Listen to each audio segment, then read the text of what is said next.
Hey everybody, welcome back. It is Monday, and that means it is time for the GGRated.net live show. I'm your host, the Iceman, and joining me as always is the Hydra. Sorry, Hydra. How are you doing, my man?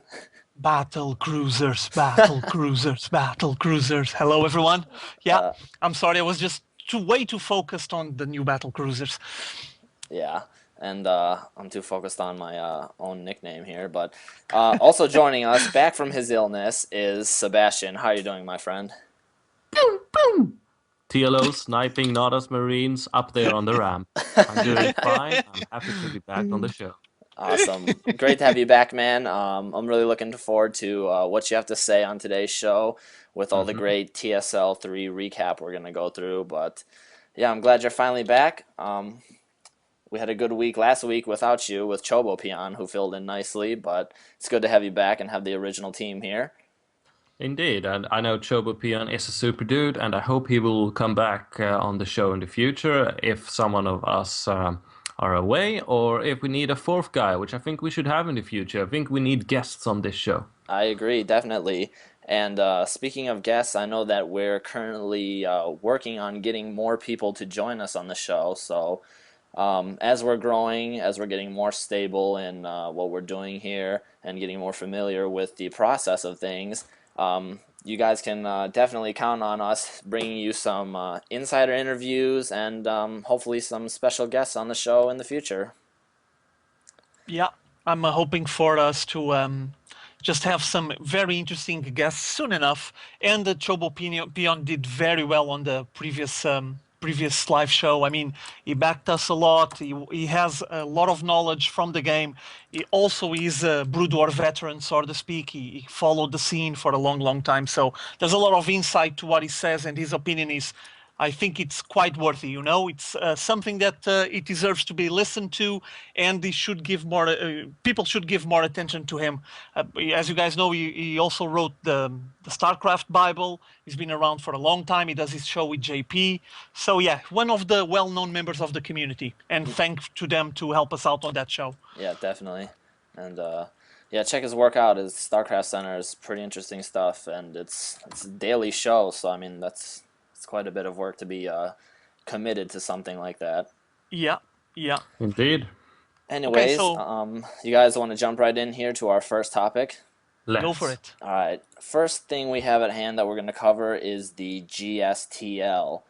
This was the second season of the GSTL. Interesting results. GSTL shaping up again to be quite action packed, filled with suspense, and down to the wire, just like last season, what turned out to be. This season proved nothing short of what we had seen previously. What do you guys Mm-hmm. think? Yeah. Well, let me just say that we have a big surprise, obviously, Slayers. They've just been working their way up on the GSTL and did brilliantly, in my modest opinion. They actually had some very massive, big opponents until they got their spot on the finals. I mean, they clashed against OGS and also, let me see who else. They got was it IM as well? Let me just take a look at the brackets. I'm just checking it here. IM was There it is, playing Slayers. Slayers in the very Yeah, last. Slayers and Startail, yeah, and then they had IM in the finals. So massive opponents there, plenty of the top gamers, and as you guys know, Slayers is just for now a work in progress, but they actually gave a big shout out there by taking the final victory on this event and showed us that they actually have some powerhouses and probably players with a lot of potential that we're still not aware of, but soon enough we're going to start hearing more of them on the GSL, I would say. Mm-hmm, definitely. Um, So you want to look at the matches real quick, Hydra, and yeah, you can just yeah, give us yeah, a little yeah. bit of a rundown all the way up, leading up to the Yeah, so finals. this was on the early stages, the clash between the Slayers team from Slayers Boxer and OGS team. And as you can see, we had MC just dominating there on the final stretch of this matchup. It was a really close 4-3 with Slayers taking the final victory. And an interesting thing was that player from Slayers MMA, was a superstar the whole event. And he was actually picked up by his coach to work as a sniper against MC. So what I mean by this is I'm assuming that they practice a lot of the similar builds that MC prepares on his normal games. And they just decided to train MMA in such a way that he would be so accustomed, so used to that kind of setup, that kind of build that is MC sniper. And what you know, it worked on the final matchup. It was MC, the GSL champion, facing MMA, and MMA just destroyed him. So pretty impressive from MMA, and this is only the beginning because he did really well on the following matchups. Also, we had, as you can see, MC took 2 victories here. We had Ryung doing very well for Slayers as well. But I think that the main event was that final matchup, MC versus MMA, and MMA just took the final victory there. And, well, it's a sign that we're going to have a player for the GSL. I would say Code S material. Yeah, definitely. He was one of those players that just came through in the nick of time and was just clutch the whole way through. It was quite impressive, in my opinion. Yeah, and I actually I found it really interesting to actually have those strategies to snipe players. Just awesome. I think just the coaches and put it a lot of effort and focused a lot on the event to actually prepare strategies such as this one. And well, it worked on this situation. Sorry, go ahead, Sebastian. I'm sorry. No, it's just wanted to say that this again reinforces what a difficult game StarCraft is, and that even though MC is probably the most deadliest Protoss out there, if not the deadliest player out there, he can still be beaten. Throw enough punches at him and eventually also he will go down. No one is untouchable in StarCraft, even if you're the very best of the best. And Slayers being, of course, captained by the Emperor himself, together they're just this brain machine who can churn out supreme strategies. As we saw, they may not have the strongest roster, but together as a force they are more ingenious than any other team, probably. And that's just great to see. StarCraft 2 allows people to be really smart. Yeah. I just have a quick question, Hydra, that I just want to get something cleared up for myself.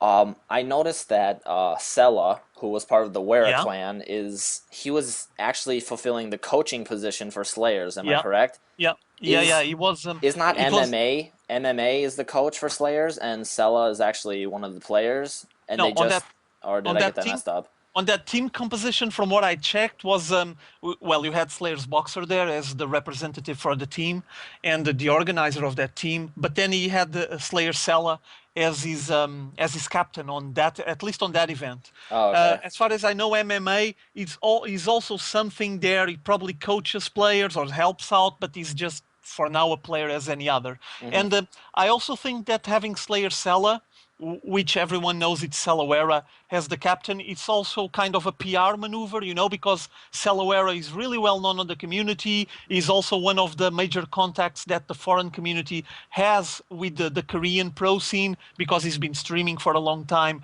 Everyone knows the guy. So actually have him as captain on his team, who's gonna try to attract a lot of the foreigners to try to root for them and see, oh my God, Sal is there, how awesome is that? Yeah, exactly. That's exactly what I was thinking, because I remember, I mean, I watched his live stream like religiously when he was on Wera Clan, and he's like one of the funniest dudes. I mean, holy check, and he's always entertaining the fans and the viewers. So I was happy to see him there. I would actually like to get to see him play a little bit more, but it was good to see him nonetheless. I would say he's kind of in a transition phase, because I know he tried to get qualified in the past for the GSLs. He went on the offline pre-qualifiers and all of that.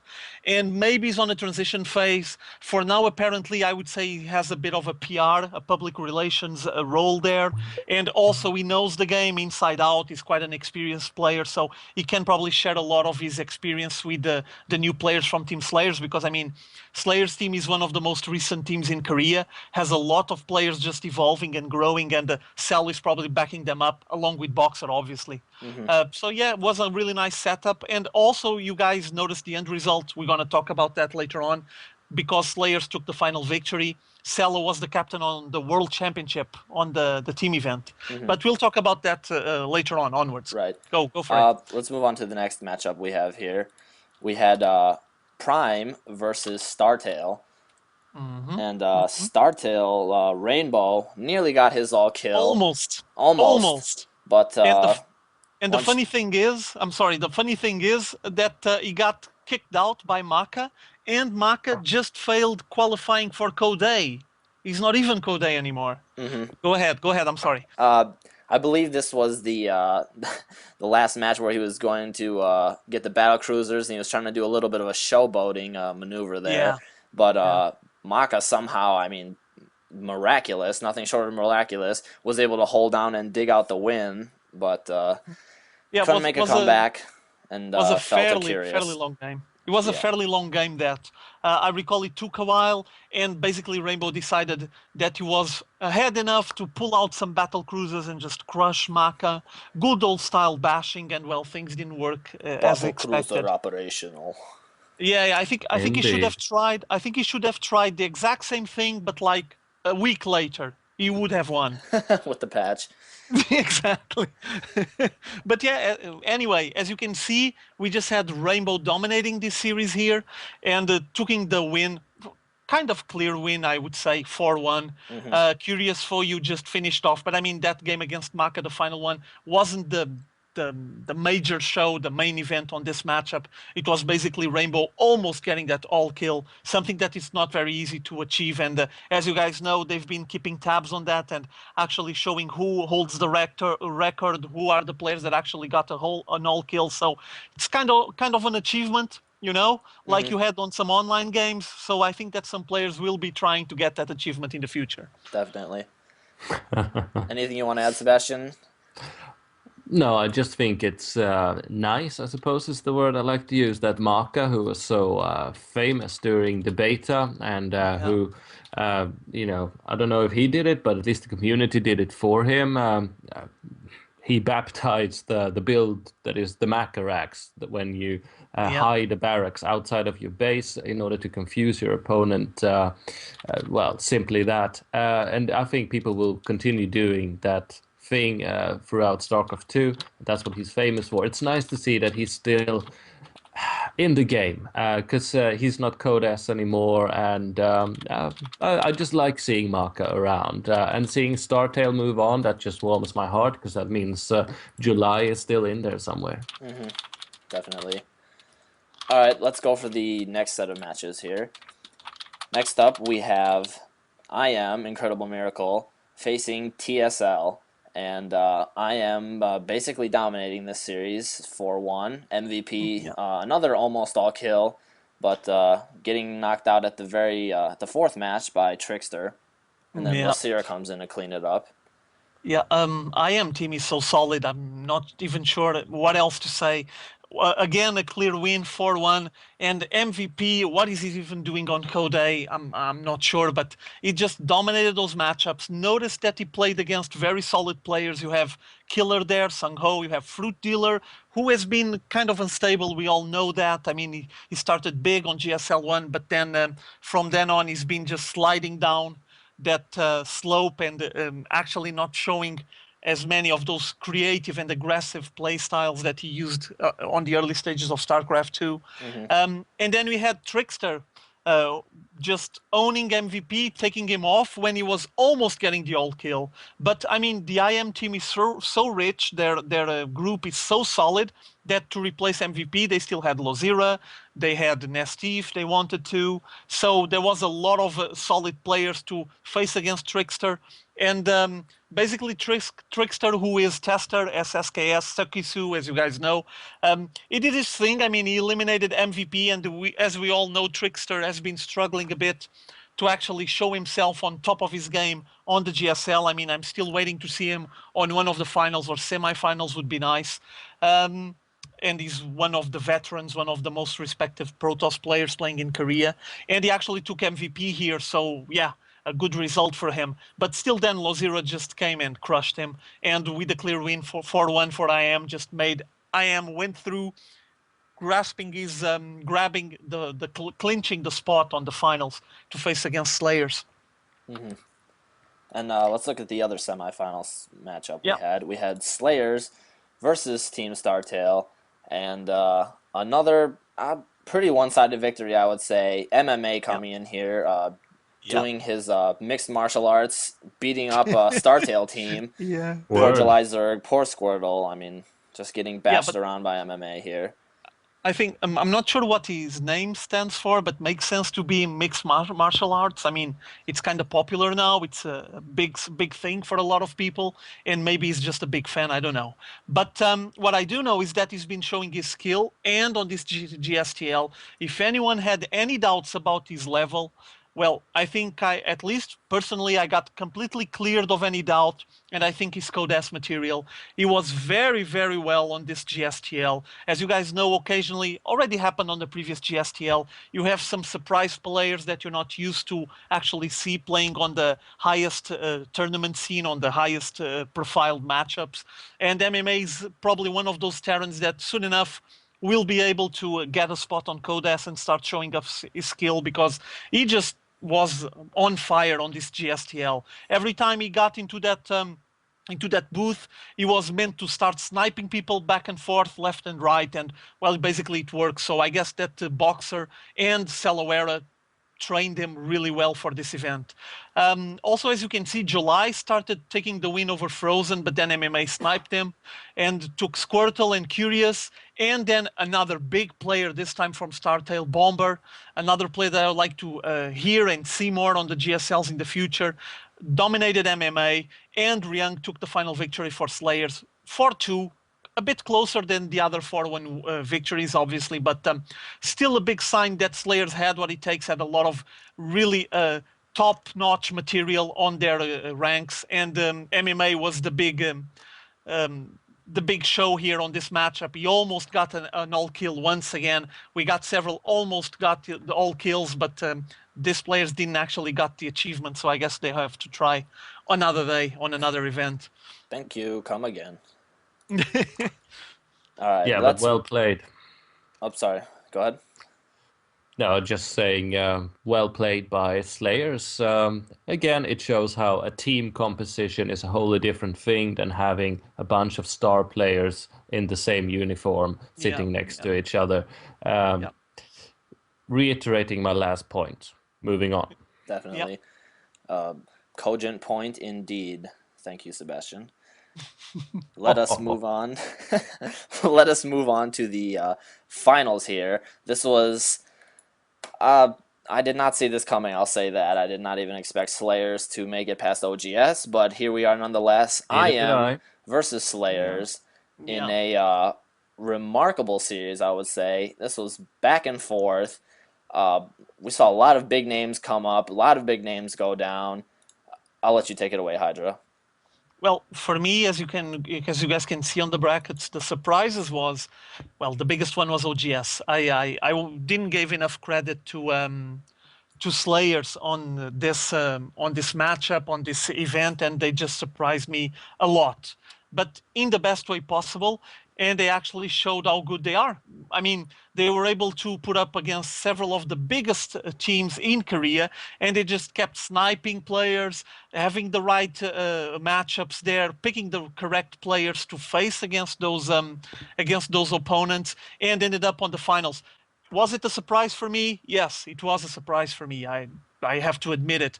I think I recall saying something about the predictions of the GSTL on one of the previous GG rateds, and I'm pretty sure I said that I wasn't expecting much from Slayer. So I was totally and absolutely wrong, and Slayers deserved every little bit of those wins and the final victory and the prize money because they played very, very solid there. It was just impressive.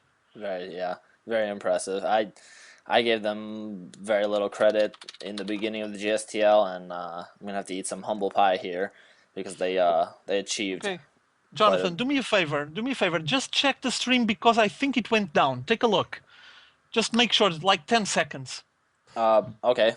Just why don't you keep talking about the team Yeah, league? Awesomeness that was the GSTL. Yeah, yeah. it Just says it's make still sure. broadcasting, by the way, but Yeah. Okay, I was just making sure because I'm having a hard time loading it on this side. I was just making sure that people were actually listening and enjoying the show. But Oh, like I was saying, I mean, well deserved. What can I say? Also, I would love to actually have a video camera on the Slayer's house on that previous week, the week previous to the event, just to see how they prepared, what's the level of influence that Slayer's Boxer has on them, and Slayer Sella obviously as well.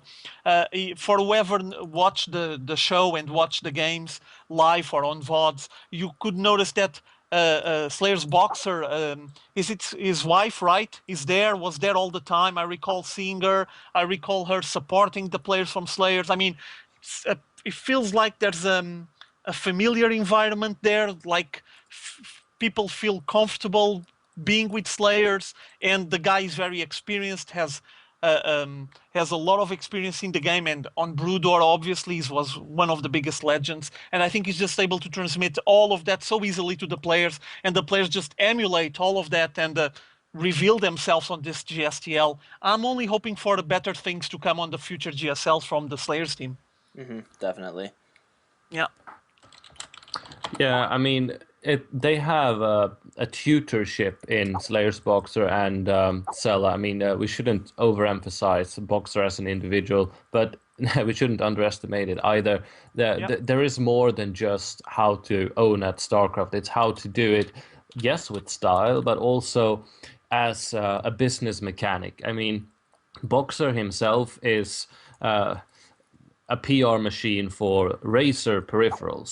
There is a global business perspective here, and they know that winning and winning well is what brings in money. And they, unlike many other teams, I think have a much wider grasp and ambition when it comes to what they want their brand to be, that is Slayers. They need to win and they need to do it well, and they show that whilst they don't have MVP or MC on their roster, together they can still win victories. I think we'll see team battles matter more and more in StarCraft 2. We finally have the infrastructure for it, and Yeah. of course the World Championships, which we'll be talking about shortly, as well as some other things we'll be hinting at, shows that it's beyond the individuals that's going to be really epic. It's when individuals come together in the shape of teams, when we see StarCraft 2 truly come alive. And Slayer's Boxer, he knows what that's all about. He created SK Telecom 1 in Brood War. That was the best team they ever had.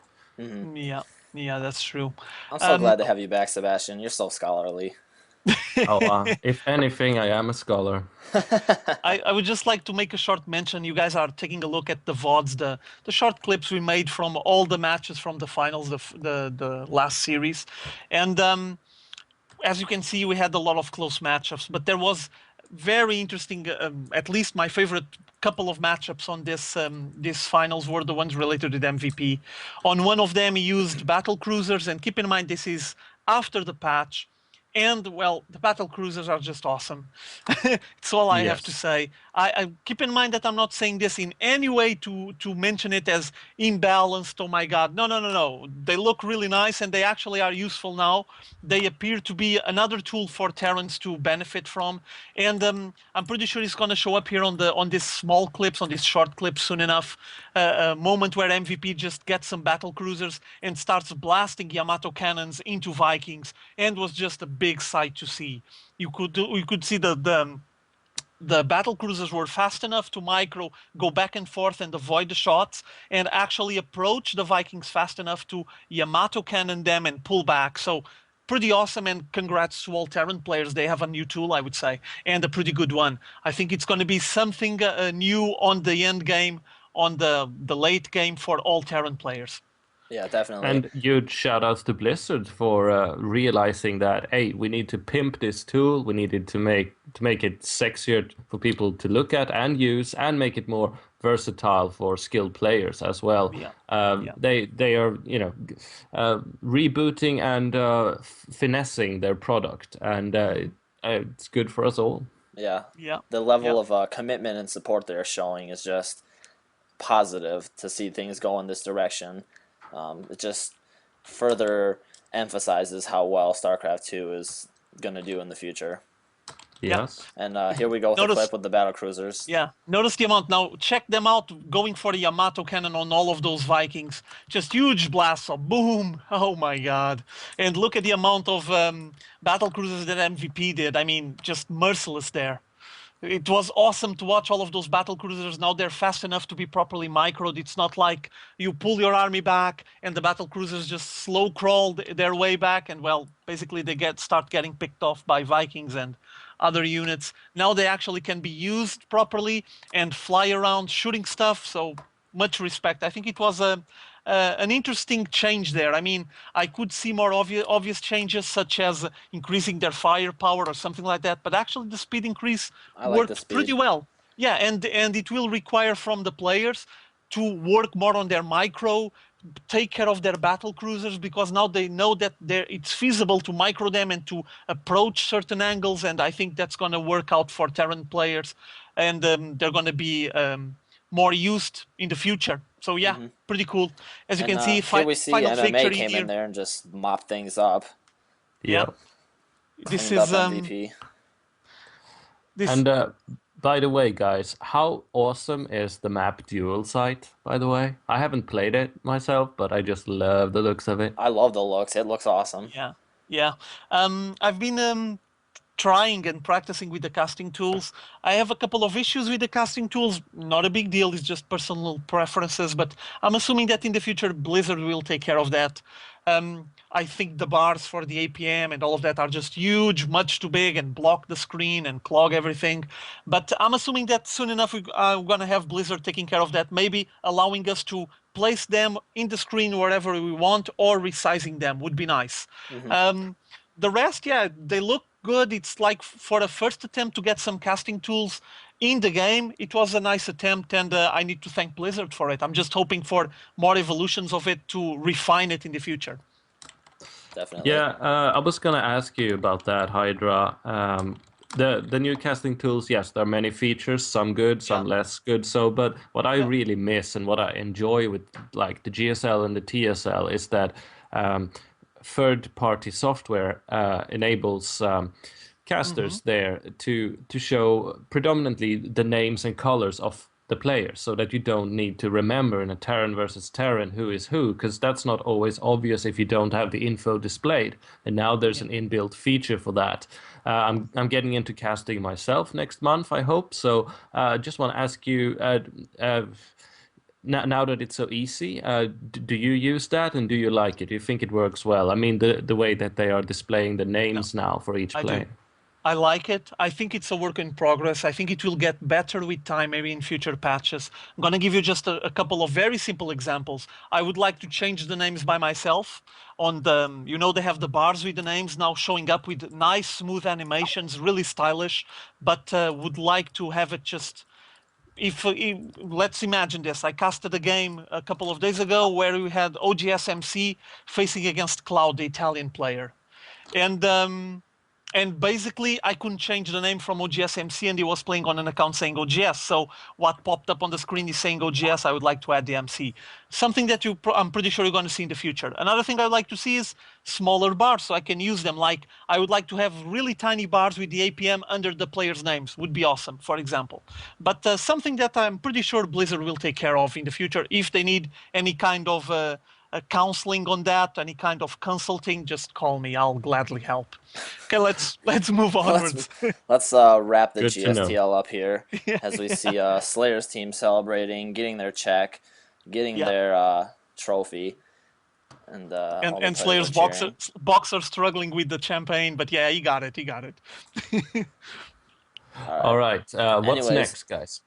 Yeah, let's I go for the believe next one. next we should move on to the GSL World Championships. Hmm.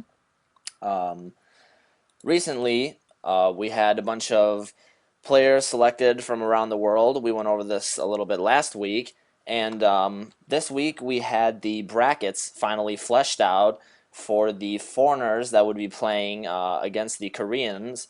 And on screen, you guys can see we have the brackets here. The brackets Hmm. so far are as follows. We have Huck playing MVP, July Zerg facing Nada. We have Sen facing White Raw, Daimaga versus Nesty, Marine King Prime versus Sen. Oh, whoops. I think I said Sen earlier. It's not Sen. We have Moonglade versus TT1, MC versus Morrow, and Jinro versus Any Pro. Sebastian, you want to try this one? Want to open for us? Sure. Yeah. I mean, again, as I've been going on about already, it's when we put things in a team context that well, it gets really epic. And when it gets international, that's just extra lovely stuff on an already amazing hamburger of epicness. So, Huck versus MVP.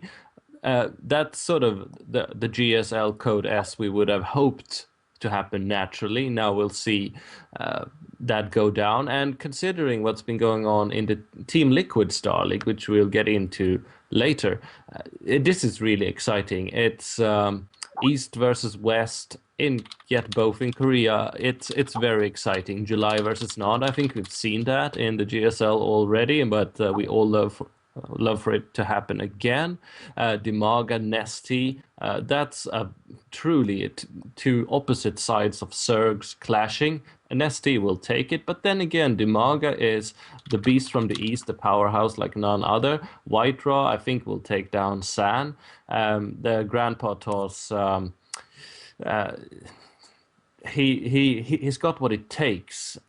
Other than that, I mean, It's MC Protoss versus versus Moro. Protoss, so I mean, Yeah. that's a Okay, little it's bit of worry volatile. there, It's but volatile. Yeah. But what I'm really excited about is MC versus Morrow. Morrow, of course, being a countryman of mine, and MC being the Kratos Protoss, the most destructible son of Ire ever seen, whereas Morrow is a Swedish guy with odd hair, yet very good at playing Zerg. I think that will be the highlight for me. Well, for me, as you guys can see, and Sebastian was just mentioning that you're going to have that Sun against White Ra and the Maga versus Nesty. That little bit of the brackets there are going to be really volatile, really random. Well, it isn't random. Obviously, the players have plans and they plan ahead and prepare everything. But you guys know what I mean. It's ZVZ and PvP, so we're going to end up having some quirky situations, I'm sure of it. I'm hoping for some interesting matchups there, especially now on the ZVZ, because we have Infestors buffed, and the Infestors might be having a big role, something that we don't have in ZVZ for a long time. Yeah, They're that would still be quite cool. From what I've been checking on these games after the patch, I mean, the infestors are still quite squishy, like fragile, but the effect that they have now, it's really, really good, really strong and solid. And probably going to have Demaga or Nesty going for it, or both of them. Who knows? What I do know is that that will make a different ZVZ from what we're used to watch, and probably it's going to go much, much way ahead from the standard Zergling, Baneling, Zergling exploding on each other's faces and carapaces. Well, White versus Sana, I'm not sure. I do know that it's two different schools of Protoss playing. They never met up. I think they never clashed before. And I always love to see Europeans or North Americans facing against the Korean pros, the top gamers, because sometimes they provide us with some surprises and actually show us that North Americans and Europeans do have some solid players. And well, we might be providing here an upset for the Koreans. I would like that personally. Obviously, I want to see Huck versus MVP. We're going to have the epicness of July versus Nada. I can't get tired of it. I can have like 1,000 Julys versus Nada. I'm just hoping for July to go for more classic Baneling busts and stuff like that. And maybe we can see a bit of his Soren Zerg that he was able to develop during his Brood War days. And the Indeed. rest of the games, I mean, it's all epic games. Morrow versus MC, it's going to be awesome. Not sure to which point Morrow is ready to face against MC. I do know that Morrow is quite good playing against Zerg, but might be a bit too hard. I do know that they're not in Korea for a long time. Jet lag might be an issue, but it's something they have to deal with. I mean, they're pro gamers. If they want to be on the mech of StarCraft 2, they have to suck it up and deal with it. But yeah, this is going to be awesome, and it's starting tomorrow. Another thing I would like to mention to everyone listening to this and watching the live show now is that this World Championships, are free on gomtv.net. You guys don't need to pay for any ticket. You just sit down and watch it on high quality, the big quality stream, and enjoy it on the following days. So based on that, just I don't know, just root for your favorite players and boost up and back up the Europeans and North Americans trying their luck against the Korean pros. For me, my modest opinion is that I was dreaming about seeing White Ryan Demaga in Korea for a long time now, and finally I have that dream came true. So hopefully they're going to be doing good. They do have some massive opponents, but I guess they have what it takes. For me, I'm actually kind of a Huck fan, I guess. So I'm going to be looking forward to Huck versus MVP. And I definitely agree with you, Hydra. After we got a taste of July Zerg versus Nada, I just want more. I want to see more madness. Yeah, yeah, And yeah, no doubt. Sen versus Marine King Prime, I think, should be pretty interesting as well. Now, for us to take a look and get a glimpse or at least an idea of what might happen now in the future based on these brackets, maybe you could take a look at the results from today's team event. Hmm. This World Championships opened with a team event. I know it was like relaxed, have fun, but still there was things at stake, and I'm pretty sure the players don't like to lose. And basically the results were this ones that you can see here with the World All-Stars taking the victory there, 4-2 against Team Korea. Pretty impressive. I'm pretty sure that a lot of people might say that Team Korea wasn't the best. They had a lot better players. Also, keep in mind that the players that got in first to represent their team might not have been the best ones. I mean, there were better players there, but maybe they were just keep them on the back to be used as secret weapons, and things didn't work as expected for the Korean team. And basically, we had the world team, the World All Stars, dominating this matchup. Surprise for me. I know that Sen is good. Sen is one of the legends, one of the most well-recognized players from the back on the days of Brood that isn't a Korean. But Hmm. TT1 surprised me in the best way possible. I mean, I Hmm. already seen TT1 playing is good. He did pretty well on the North American scene, but I wasn't expecting him to just sit down, crush San, and defeat Nada. I mean, I'm pretty sure that even TT1 is going to take pictures with Nada and talk about it with his grandsons when he's like 90, saying that one day he beat Nada. So, yeah, but much respect for TT1. He played well. Hmm. Definitely. I remember him doing well in MLG when he was facing. I believe he made it all the way to the finals against Jinro, if I remember correctly, a while ago. But he's done very well in the North American Yeah, scene, and yeah, yeah, I yeah, think this yeah. is definitely a great confidence booster for TT1. Even though maybe it was just some friendly matches for fun here, still uh, Yeah. proving his worth here. And Sen, of course, like you said, big strong player from before, but I want to see more of him. I want to see the Marine King versus Sen series. I'm going to be interested for that. Hmm. Yeah. So, Sebastian, you have anything else to add? No?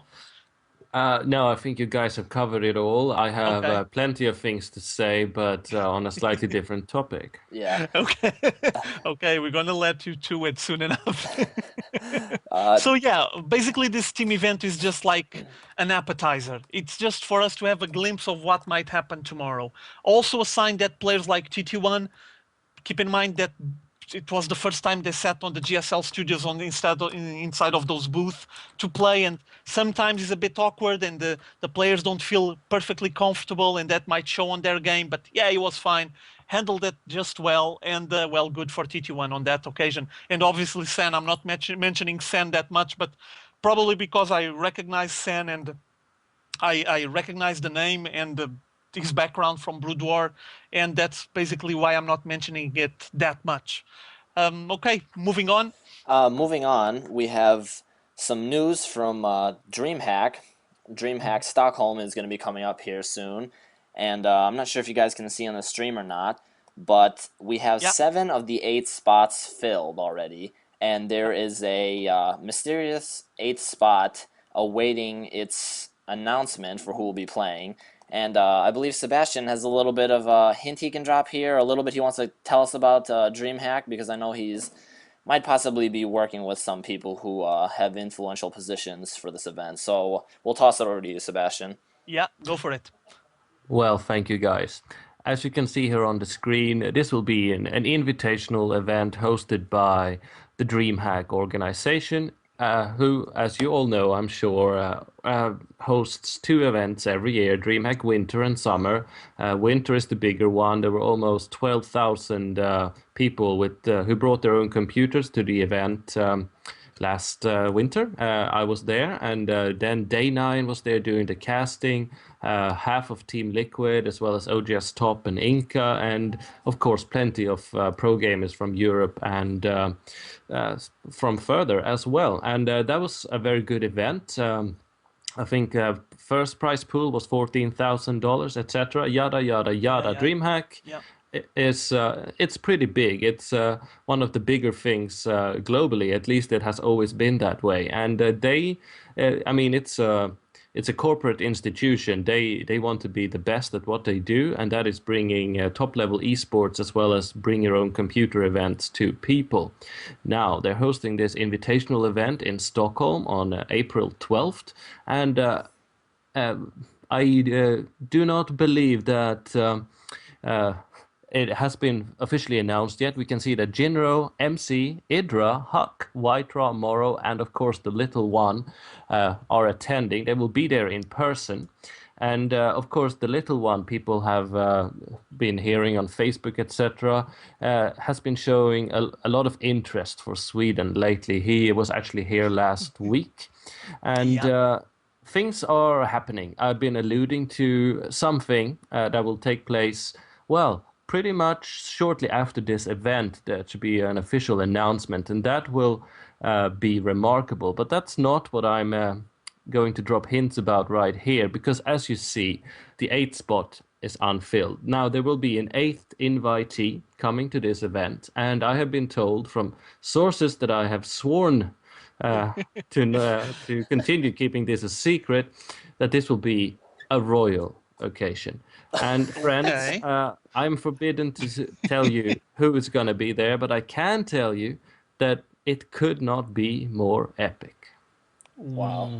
Ooh. What can that mean? That's a tease right there, but I guess we'll just have to wait for the official announcement. But we'll let you A people, royal event. yeah, the Okay. royal event, I Well, guess. esports is growing global and international, and some Well, individuals and their teams have a better grasp of this than others. well, I can only imagine if it's a royal event. I can only imagine Prince William and Kate Middleton. I'm assuming they're going to play both or one of them. It's going to be cool. I would like to see them getting bashed by some of the pro gamers. Yeah, would be Well, we fun. all know Prince William plays Protoss. Yeah.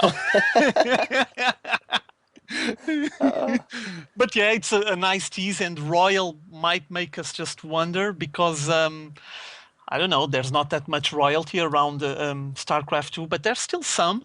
So There we have is, several options there to consider. Yeah. And but not that many. yeah, yeah, but taking a look at that composition there, the group of players, I mean, it's going to be huge. Not the longest tournament ever, obviously, because the number of players, it's only 8 of them, but they might provide us with some awesome matchups. And with a bit of luck, we might be seeing some best out of fives there and just stretching the tournament a little bit more, like there's not that many players, so just have them playing longer sessions, longer series, so we can enjoy more of the matchups might be an idea. But yeah, I mean, you have huge players there, and MC is there, the GSL champion. What can I say? It's going to be awesome to see him facing against the top Europeans and North Americans as well. There's Idra and Hux there. Yeah, it's gonna be clash of quite a bunch of heavyweights in this new DreamHack coming up here in April the 12th. So thanks, Sebastian, for that little bit of a tease, a little bit of a hints dropped, but nothing solid yet. But so we'll keep looking forward to what lies in the future. Yeah, We will. we're gonna keep torturing him after the show. Maybe we'll get something out of him. We just squeeze him out. Yeah, don't come to my door. I don't want any of the DreamHack authorities coming to look me up after we figure out what's going on here. But I'll yeah. Okay, take the so heat. what's next? Next, I think we are going to move on to what everybody is waiting for, the meat of today's show, and I am talking none other than the TSL 3. Ooh, Ooh. ooh, my my God. Round Is of there an intro 32. picture there? Oh, there it is. Oh my God, it's him with a lot of other people. No, no, no. This one it is. This is Nasty with Goody. Okay, okay. I'm sorry. Go ahead. This Go is day ahead. 3. Yeah, yeah. Yeah, folks, if you didn't watch the TSL 3, the second weekend, match day 3 and match day 4 of the round of 32, I highly recommend that you shut this podcast off, pause it, whatever you're doing, go watch the VODs because we're about to drop all the spoilers, and you do not want to miss the epic action that was TSL 3 from this past weekend. And if you Um, have missed it, what's wrong with you? yeah, what are you even listening to this show for? I mean, whatever. Yeah, everyone still has the chance of going on the Team Liquid YouTube channel. They've been uploading all the VODs there. I mean, if you miss any of the games, just sit down, take like half an hour or something, and watch some of the matchups because the TSL has been huge, just tremendous. Had some epic matchups and a lot of upsets, at least based on what we assumed it would be the quality of the Koreans. And well, maybe we had some discrepancies there. Not sure if all of them are related with lag issues and technical issues, or if we just actually have some really, really solid European and North American players, which might be the case. Yeah, I think we do have some solid players, but last week we termed the TSL quite a few upsets. It was a tournament of the upsets last week. This week, I think Day 9 said it best, the Korean curse, because it seems like everybody Yeah, who had their feet in Korea for a period of time was knocked out of the tournament. Um, Mm-hmm. let's yeah, just get right into the matches because I honestly yeah. cannot Go, wait anymore. Let's go go for it. for it. First match here we have the Frenchman Adele Scott beating MVP. Surprise, surprise! I don't think anybody Ooh, saw this coming. I remember back a few episodes ago when we were giving predictions. Gave Adele Scott quite a bit of credit. I said he was a good player, but we all yeah, came to the conclusion that MVP was going to take this, no doubt. And look where we are now. Adele yeah. Scott basically manhandling MVP. I mean, complete domination. This was one-sided victory, and it was a thing of beauty to watch. What do you guys Yeah. think? Sebastian, I'll let you take it first since I know you're dying to get in some words on the TSL 3. Yes, as I've been hyping the TSL for months now, mainly for the benefit of those who were not a part of the Brood War scene, who might not have realized that another tournament that ends with letters SL is worth caring about.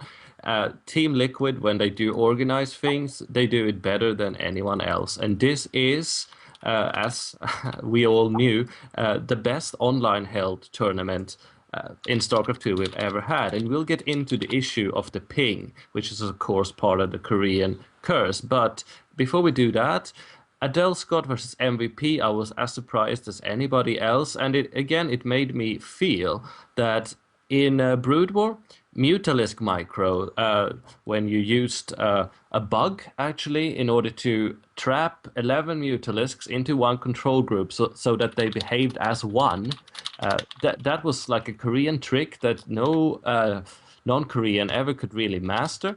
And now I feel that Protoss Blink Micro is more and more taking on the shape of precisely that. Adele Scott, he used, well, it was a crazy game, the last one. I don't know if we have a clip of it or not, but No. he just showed us that you can make so much happen with Supreme Micro, and the Blink Stalker, it's just such a powerful scalpel in the hands of a capable surgeon if used correctly. MVP was schooled. Now, I don't know why, but Adele Scott did it, and he showed us that the global divide that was the case in Brood War is, well, it's not a definite anymore. It can be done. There is the issue of ping. We need to talk about that, guys. So I'll hand it over to you, Hydra. Adele Scott versus MVP, and also ping. Was that the issue? Well, as you might imagine, we might have some technical issues here. I'm assuming that the players might have some troubles playing from Korea, but if I'm not mistaken, the rule on the TSL, and you guys correct me if I'm wrong, is you play on the North American servers unless both players agree to play on a different server.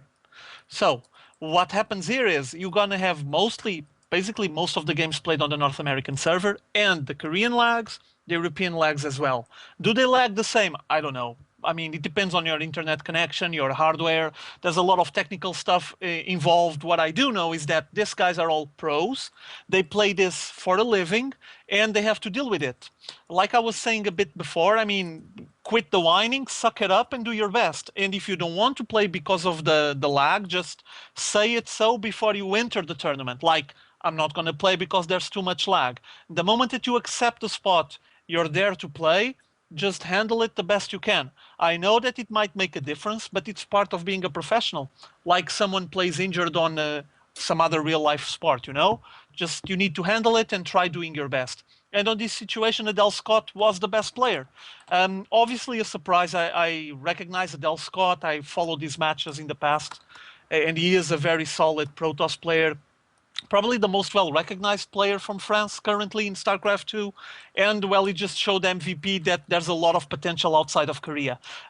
This might ramify into another debate that we should have on another day, which is that it feels like, at least on this moment, it feels like StarCraft 2 is a lot more international than Brood War was on the competitive Indeed. scene. Mm-hmm. Okay, but that's another matter. We're not going to discuss it now. What I do know is that Adele Scott won. It wasn't a fluke. He did the right thing. He was playing solid and had the final result. He took the victory out of MVP hands. I'm pretty sure that MVP has a couple of lessons to learn from that. And I'm also sure he kept those replays and he's going to watch them again and again and again.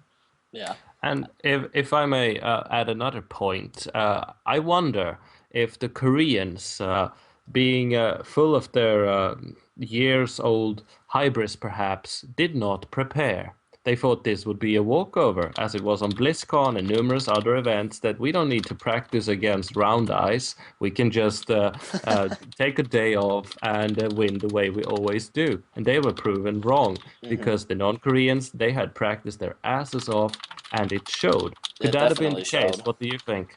Uh, I completely agree with you. I mean, uh, you can just see the mindset that everybody seemed to have, that the Koreans were going to come in here and just sweep this competition. If you read through the articles or the interviews that were posted, everybody was saying the Koreans are just such a high caliber players. They're going to come in here, they're going to dominate, they're going to destroy everybody. It's going to be like primarily Koreans in the finals.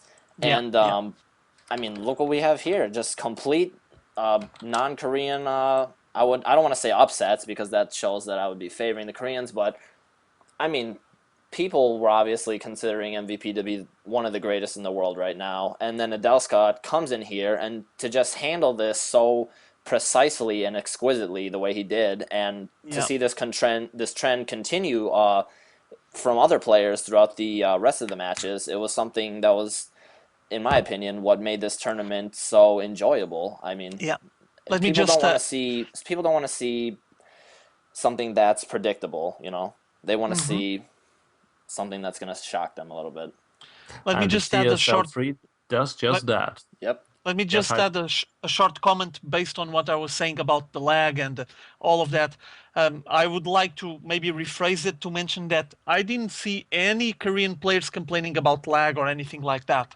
I was just trying to do a bit of mind reading, wondering what they were thinking while they were playing. But being a professional at this level, I'm pretty sure they're able to deal with it Hmm. and just try to play their best. Obviously, I'm not saying they're unprofessional in any way or that they whined or complained. I'm just saying that at this level, if you're a pro gamer, you really need to suck it up and try to do your best with the tools that you have at the moment. If it's a bit of lag, well, you try to play with a bit of lag.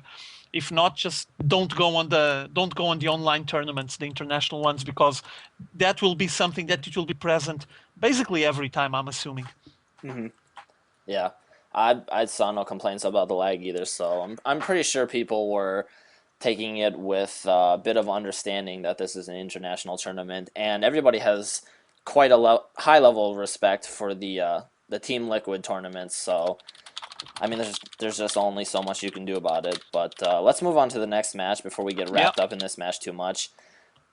Next match, we have MVP Genius facing against the American QXC, and finally, QXC gets to show everybody just how QXC plays. I mean, uh, QXC has been struggling a little bit, maybe as of late. A completely solid player, and I mean, here we see him just working his magic against Genius, and perhaps again maybe another upset. Probably a lot of people were picking Genius to defeat QXC, but QXC had other plans here.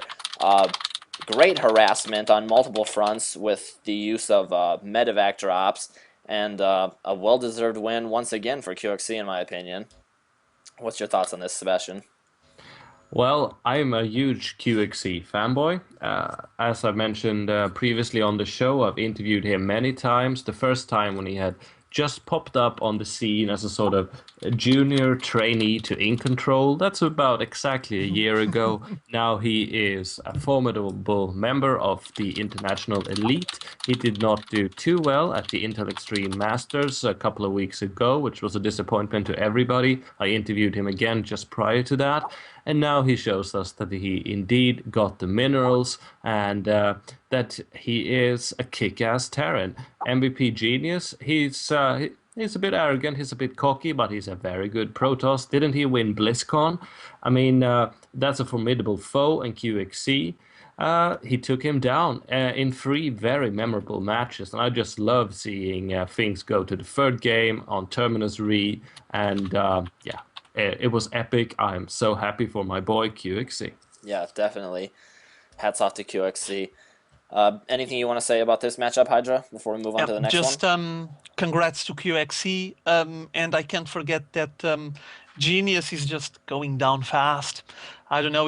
I recall on the early stages of StarCraft 2, he was one of the finest Protoss playing, and he had the swagger and the trash talk to back it up. He was kind of a cocky guy, but now his cockiness, well, he can still be cocky if he wants, but he doesn't have the play skill to back it up. Which is something that OGSMC has, for example. And, well, it's good for QXC.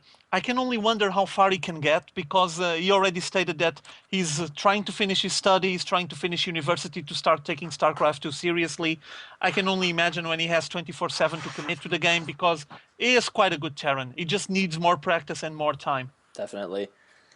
Well, congrats to QXC, and let's move on to our third match here.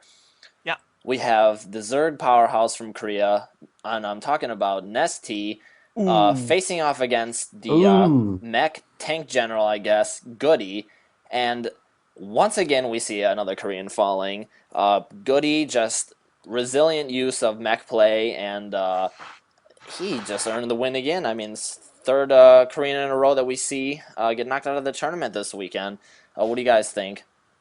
I think the last game was one of the better ones I've seen in a long while, and I could not think that it was MC playing. I mean, Nesty playing. Not that he was playing badly, but simply that a European Terran could do such a thing to a former GSL champion. How he just dismantled his attacks and then went for a counter attack when then Nesty did the same, and suddenly Nesty had 3 roaches and Goody had a fully working expansion and a mech army marching towards his northern expansion. Oh, it was glorious. Mm-hmm.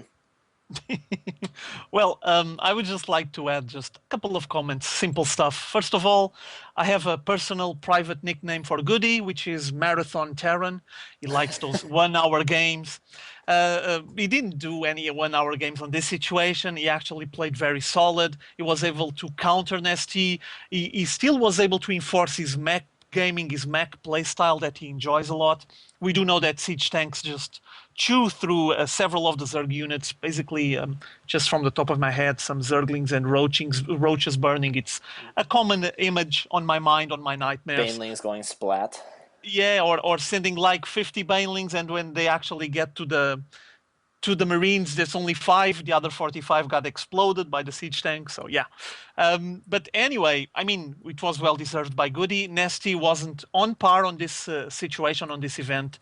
I do know that Nesty is worth a lot more than what he showed here, but it's also a sign that Goody was good enough to cut him down, to hold him back and refrain him to just go all out bonkers. And, well, basically Goody took the win and was a well-deserved one without going for any marathon matchup, which is something that I appreciate. Mm-hmm. 1 hour games with Terran with 50 siege tanks, just not my favorite thing. But if you get to see it against Zerg, then it's quite remarkable. Yeah, yeah. Yeah, In either case, well done, Goody. yeah.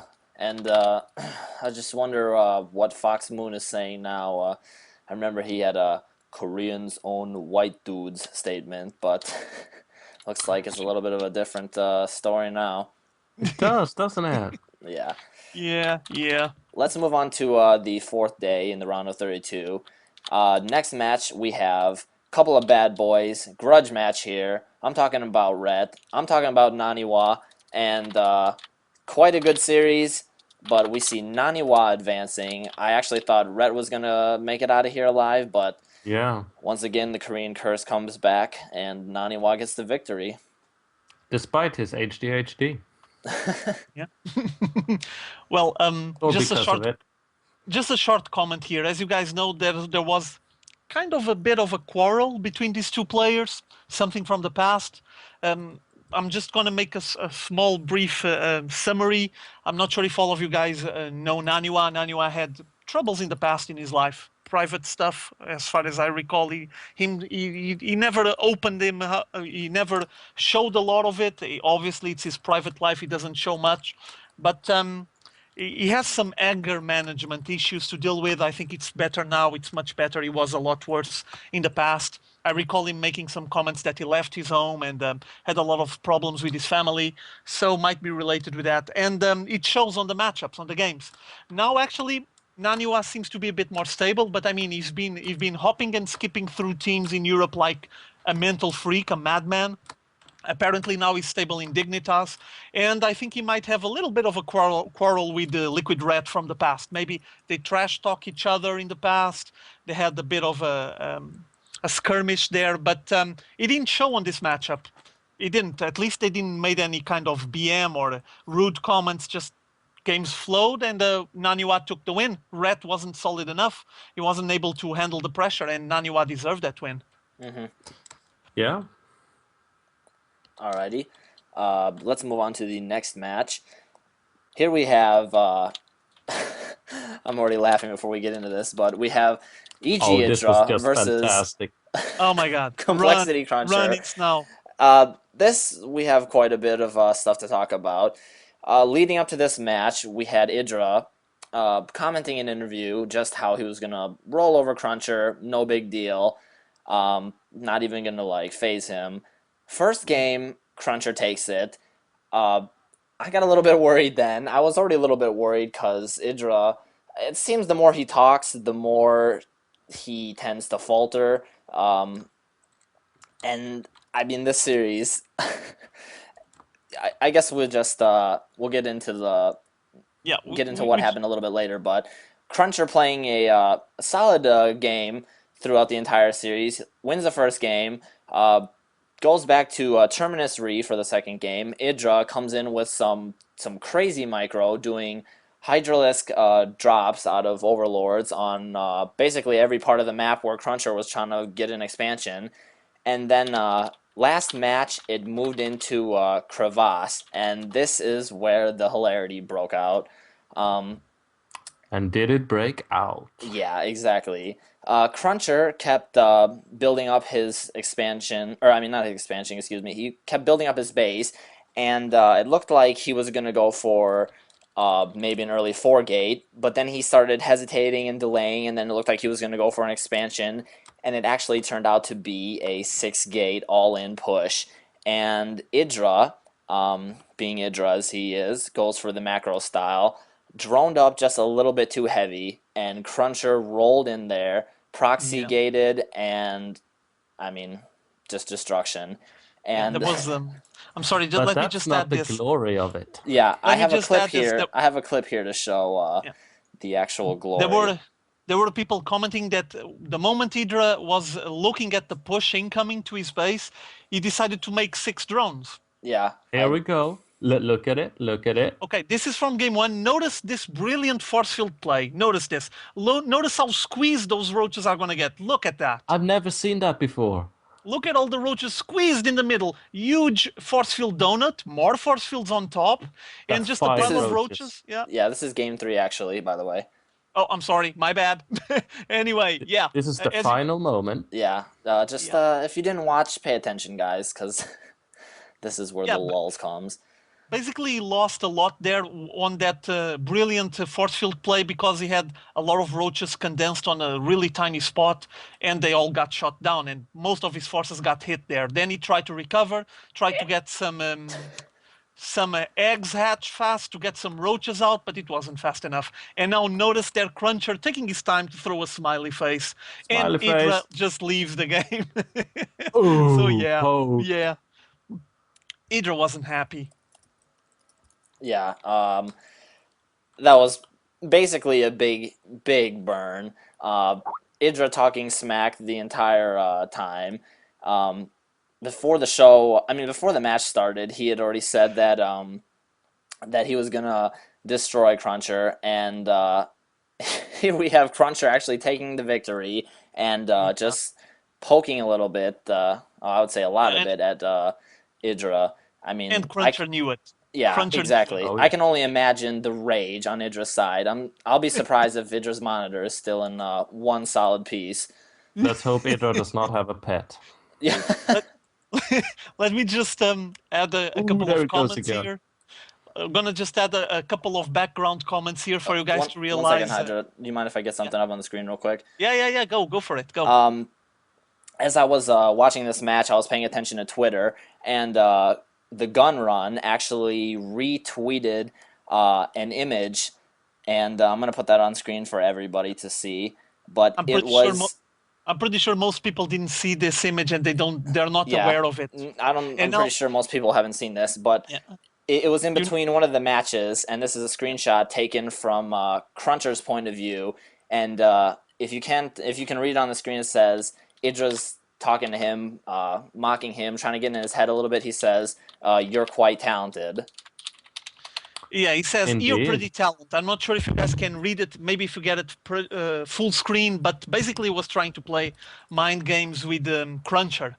And as you can see, this screenshot is taken from Cruncher's side, and you had the referees just getting into the group so they can start the matchup, and Idro was basically throwing him a bit of a Jedi mind trick. I don't know if I can call it trash talk, but yeah, he was trying to just intimidate him a little bit so he could break him in the game. And well, basically, Cruncher didn't break, and he ended up breaking Idra instead. But this is an image that I'm pretty sure is still not available. Or at least I haven't found it on Team Liquid. And now, with a bit of luck, someone will take a screenshot of this and start spamming it on TL. It's going to be awesome. Yeah, But yeah, yeah, Otherwise, the GG rated Twitter account will retweet it. yeah. I should probably get on that and tweet that ASAP. But yeah, I was lucky to just grab this off Twitter when I did. But I mean, for all the smack talk Idra did, to not come through and to not perform like this, I don't know. That's, in my opinion, that's a bit of a letdown for how solid he claims to be and how, I mean, how bad he talks about all the other players and how easy he says he's going to roll through yeah. them. I mean, this is a high profile tournament we have here, and he obviously had plenty of time to practice for this match. And then, I mean, the smack talking is just, I love this. This is so awesome. Yeah, and as I said prior to the cast starting, in the lobby with you two guys, Iceman and Hydra, I'm not a big fan of Greg because it has been shown now that when StarCraft 2 has been out for a while that he is probably the very best average player we got, which equals to being the world's tallest midget. It is not remarkable anymore to be Greg Idra Fields. He's not championship material in the same way that MC or Jinro is, perhaps, right? And he also, and that's the more important thing, he has like anti-personality. He is, yeah, he's the bad boy. He says bad stuff about people. That's not good enough. You have to be the bad boy with style. You have to be like a villain. Idra is just a sad nerd who whines and can't take a loss. That's not sexy. That's not business. Idra, you're going down.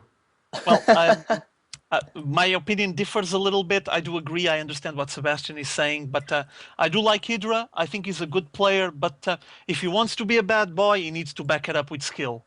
Like, if you want to be this bad and you want to just trash talk everyone and just claim that they all suck, they all have flaws, I own, okay, it's fine. It's a character that you assume for the game, might be a part of your personality. I'm fine with it. That's not an issue. Just back it up with game, with results. If you don't back it up with game, people will start saying that you're a loudmouth and not a good enough player. And that's what I'm fearing because I recall Hydra being quite good. I remember as well that we made a comment, and I was commenting on something that I saw this afternoon on the internet on some forum. I don't even remember which one was it, but someone was commenting because of this game that that person had an opinion that Hydra now, there's a lot of good players starting to grow and show up on the community and on the tournament scene, and they're all on a fairly close level to Hydra. So Hydra is starting to fade out because all of those guys, they're actually pretty nice guys, or at least they apparently are nice guys. And Hydra is just losing on the personality side, and because it doesn't back it up with the results, is just basically fading away on the tournament scene. I'm hoping for that not to happen. I'm not a hater at all. I like his playstyle. I like to watch his games, but yeah, his attitude sometimes is not the best one and should be polished. Or you could go for extremes, like be the baddest, meanest guy ever, but back it up with results. If not, it won't work. Results is what matters. You can be a bad boy, but you need to be good. Yeah, to a certain extent, you have MC. MC has, it's not the same thing, but he has a fairly similar style. He tries to be a bad boy and intimidate and say he's going to crush everything, but then he actually crushes everything. So okay, we just go for it and say, yeah, the guy is good. Yeah, it's fine. It even makes me have a laugh. If Hydra can put up that, I'm going to have a laugh with him and going to love his matches as well. Definitely. And big shout out and thanks here to Cena92 from the live stream chat. Just informed us of a another trash talk image that was shown. Now we have Idra saying, "Boy, it must suck when skill matters." So Yeah, yeah. can't get enough of this. Indeed. Yeah, just but a lot of mind games going on those breaks between the matchups, and I guess that Cruncher was just on the ball and taking screenshots of everything, as it was him that shared these screenshots with someone, and it just got viral on the internet, and now we have it on our hands, I guess. Yeah. Well, anyways, that was a great series. I'm glad that we saw some good emotion out of that series, and I'm looking forward to see how that develops in the future. I'm interested to hear what Idra has to say about that. If he shows his face on State of the Game podcast, I'm sure we'll hear a little bit of something with that because, yeah, definitely a big key point in this tournament. Anyways, let's move on to the next match here. We have Hey Pro versus Empire Cos. And good series, back and forth.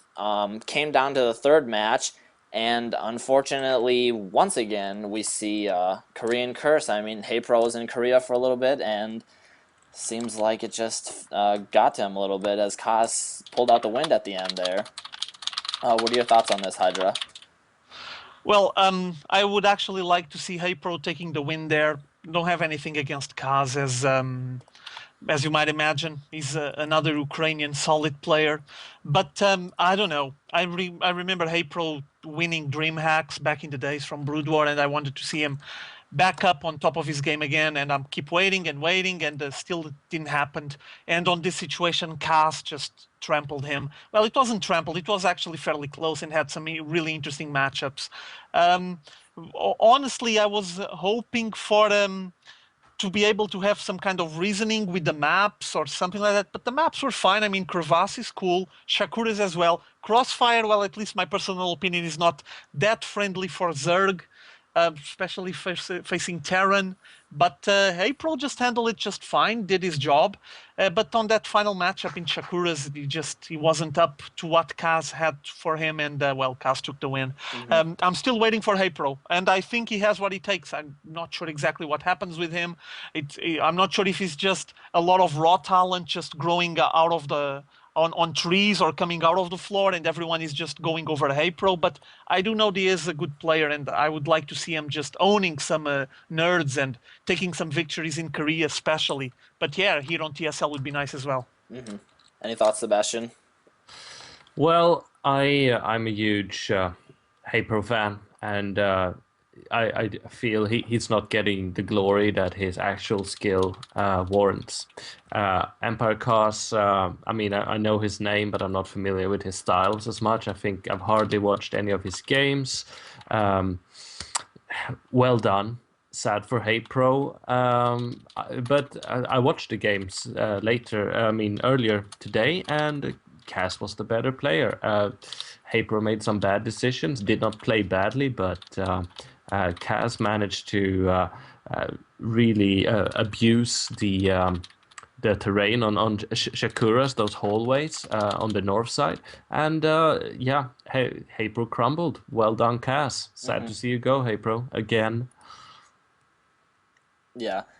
In game two, I was actually I was thinking it was going to be over in game two when Haypro had his back against the wall there for a while, but he did very well to regather his units and rearm himself and move back out and force the game three. I'm disappointed that he lost in game three, but I know we'll see more of him, and I'm sure he will get his glory in the spotlight.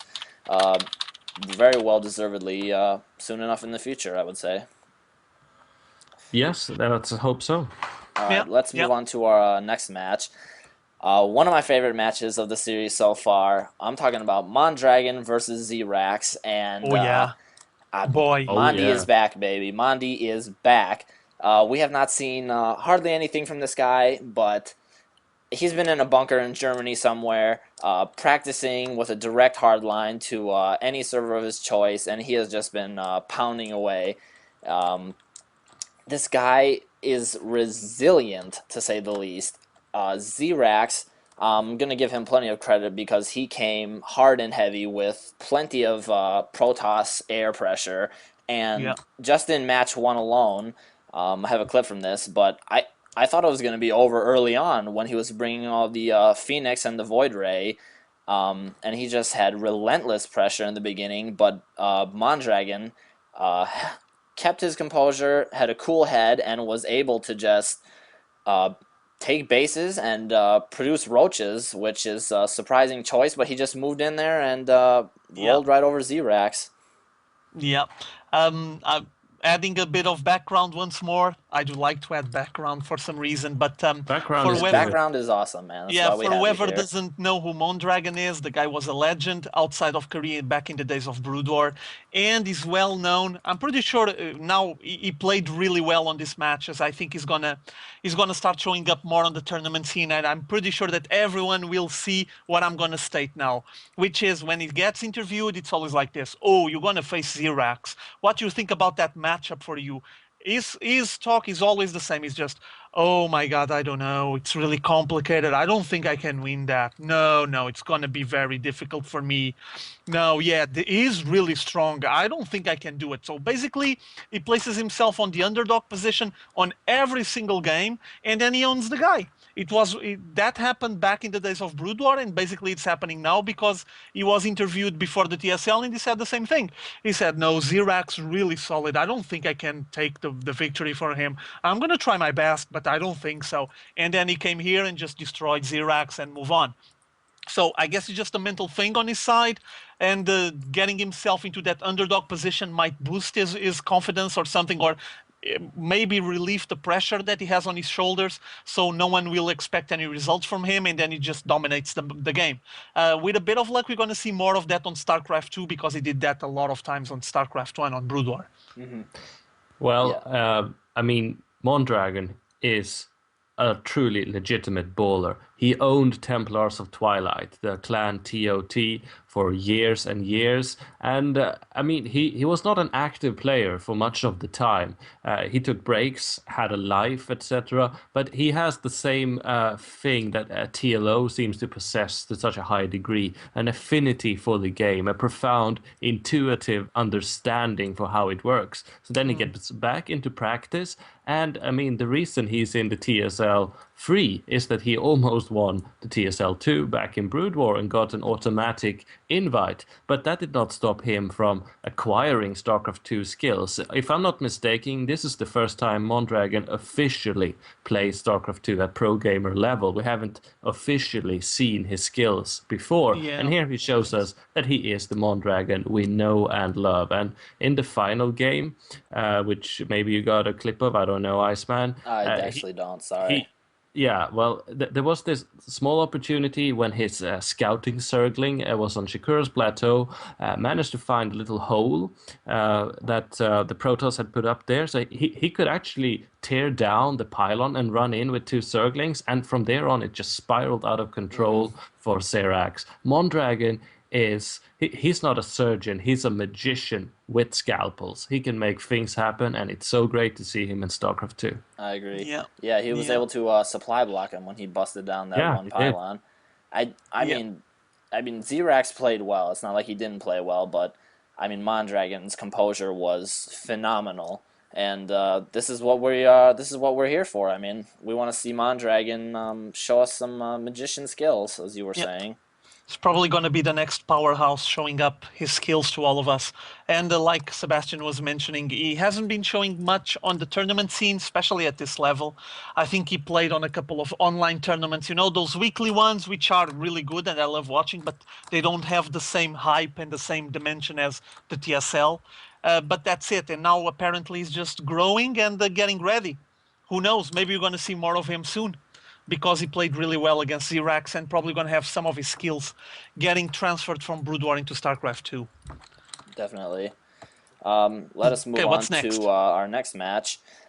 We have the big heavyweights here. I'm talking about OGS Nada versus TLO, the little one. Oh, yeah. And Oh, yeah. this was quite an interesting series.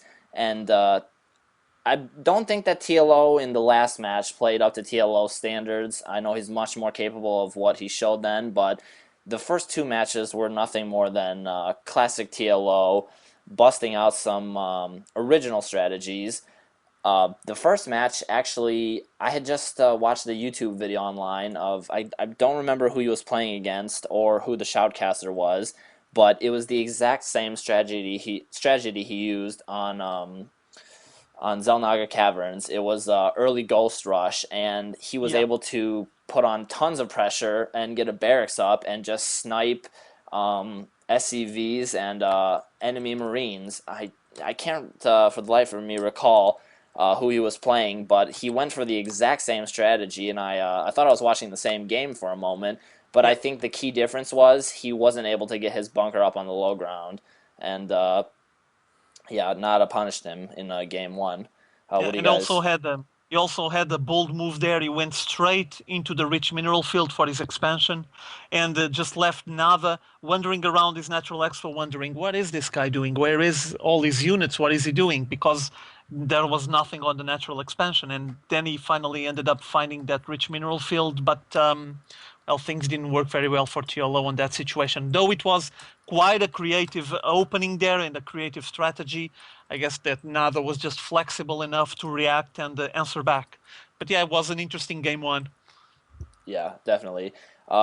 Game two, it was no less interesting as we saw some battle cruisers enter the field of play, and Oh, yeah. TLO showed us just why battle cruisers are now a key tool in the Terran arsenal. I'll get the video footage rolling, and I'll let you take it away, Sebastian.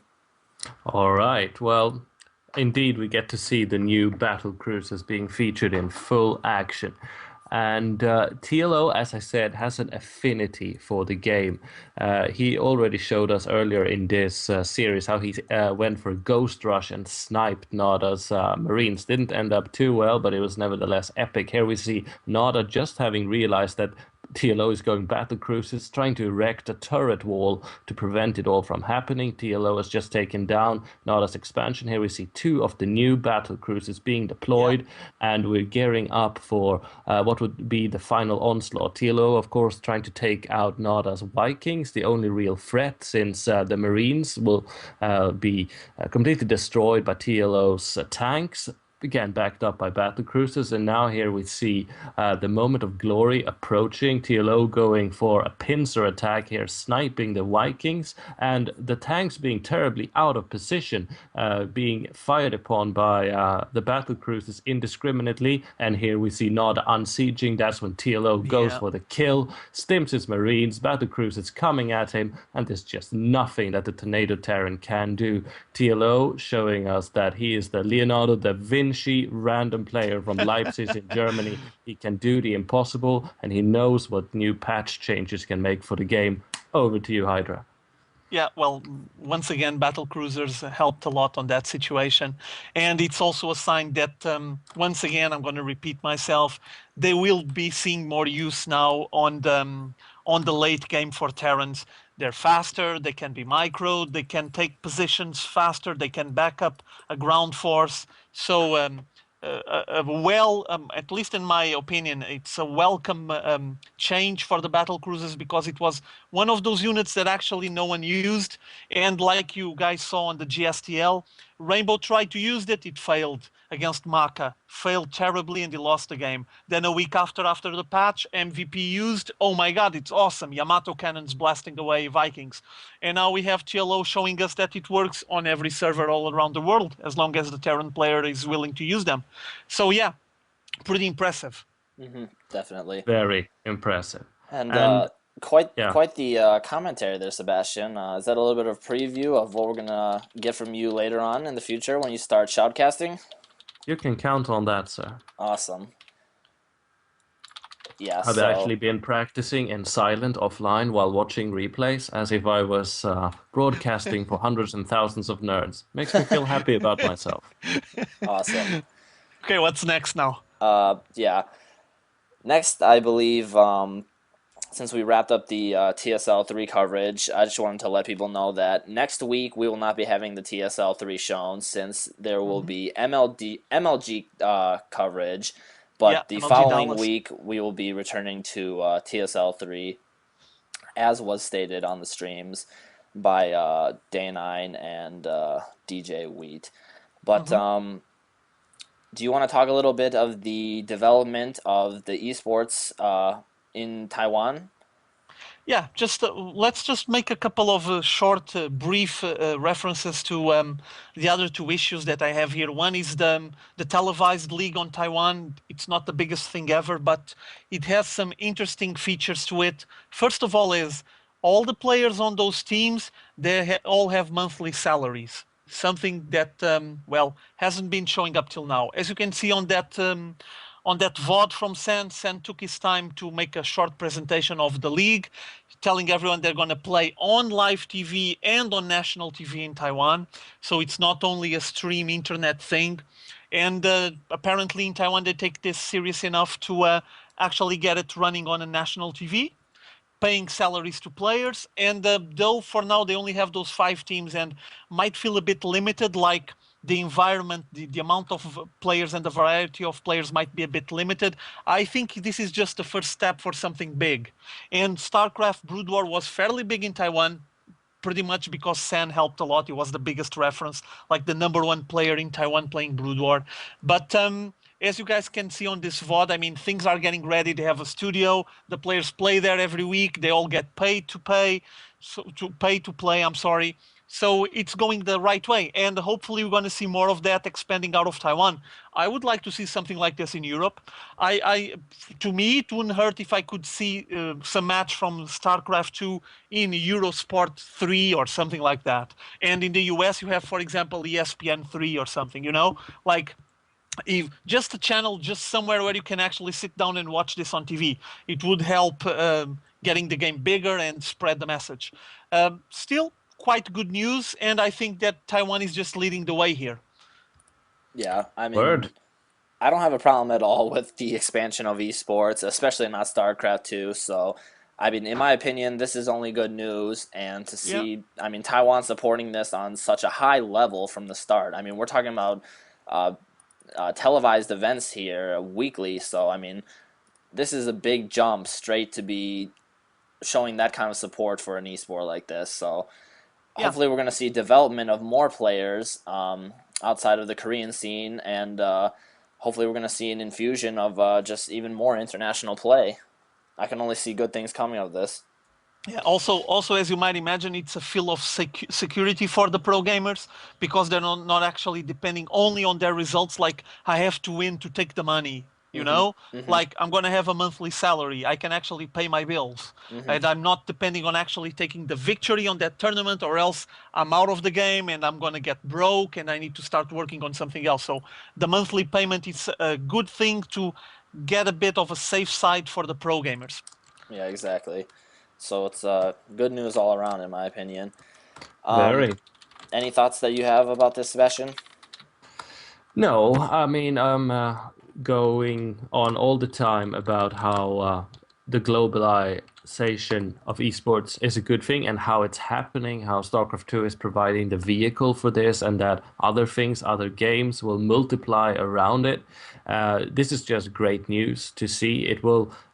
It's showing that other things are coming out of what was always a Korean thing, which other people tried to mimic. Now it's happening in a unique way. I mean, in April soon, this thing that I've been hyping for months will be officially announced. It is not something akin to this exactly, but it's a whole new chapter for esports infrastructure in Europe.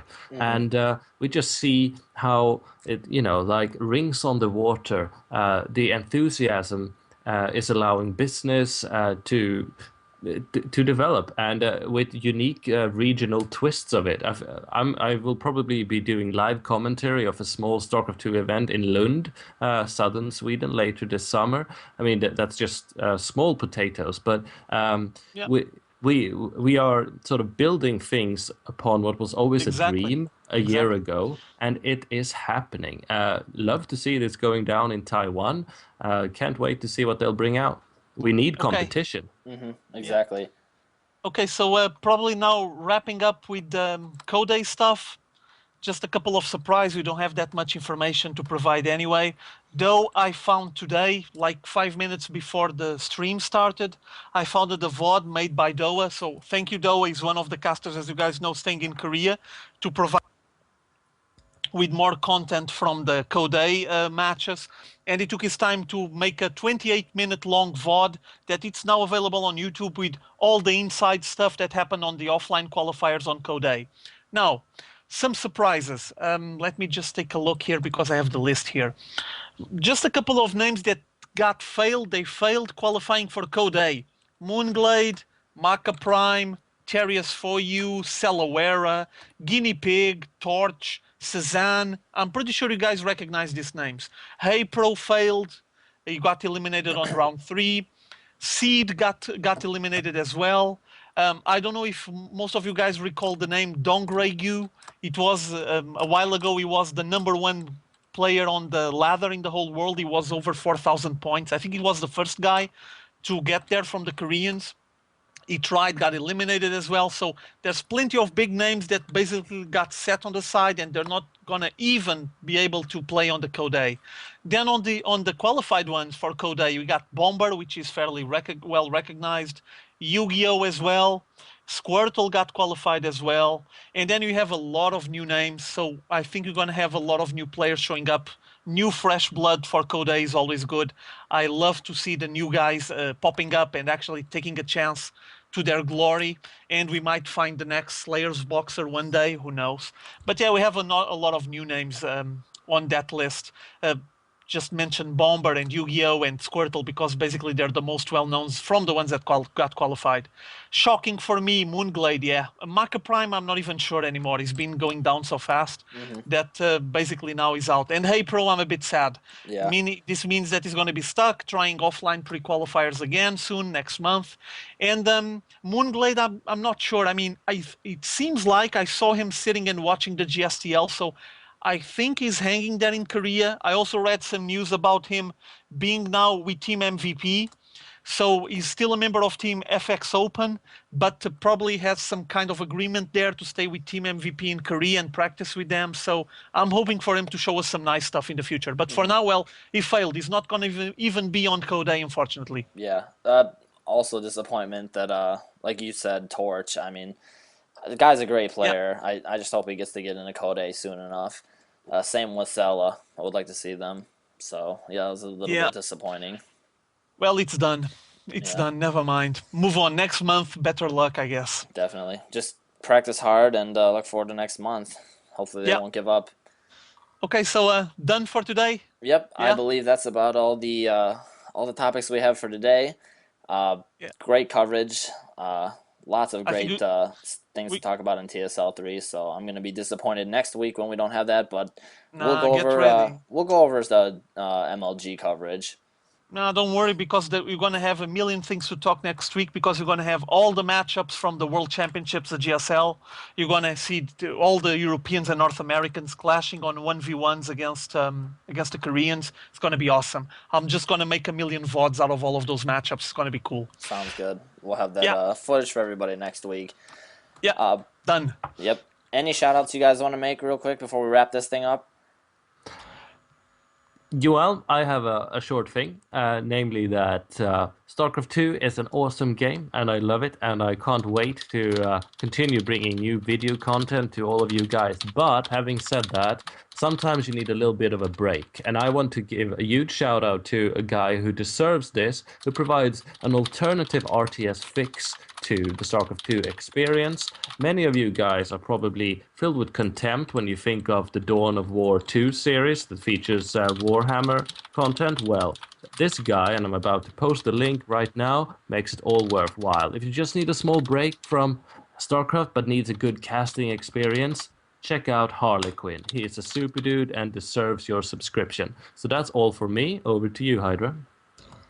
For me, I'm more than happy. We did all we had to do. We covered everything today. I'm just eager for the next Monday and get this show on the road once more because I want to talk about all the World Championships on the GSL. Something tells me that Demaga is going to do awesome and Grandpa Toss is going to show who's boss. And well, I'm I just hope going to be so. rooting for those guys. Yeah, so I think it's going to be a pretty awesome Monday next week as well. Hmm. Yeah, Most that's it for definitely. me. All right. I'm just gonna read out that URL for the YouTube channel since maybe whoever listens to the podcast doesn't know, but it's Harlequin Casts. That's youtube.com/Harlequin Casts. And if you Do guys want check to him check out. out, oh, sorry. Do check him out. Yep, check them out definitely. And if you want to check out some high quality shoutcasts of many high profile pro gamers, check out Hydra's channel. That's youtube.com/xhydrax. Also, check out Sebastian's work, even though he has been on a bit of a hiatus. We know he's behind the scenes working hard, and he's going to bring us some quite epic things, as he's alluded to. And I can personally vouch for things that are going to be coming up in the future, since he's talked a little bit about offline, off the show, about what's going on. So check out his stuff, youtube.com/Polygon Review. And don't forget to be a stranger. Show us some love. Our Twitter account is twitter.com/GGrated. You can also email us questions or comments to liveshow@ggrated.net. And always, you can check us out on Team Liquid, where all the VODs are posted.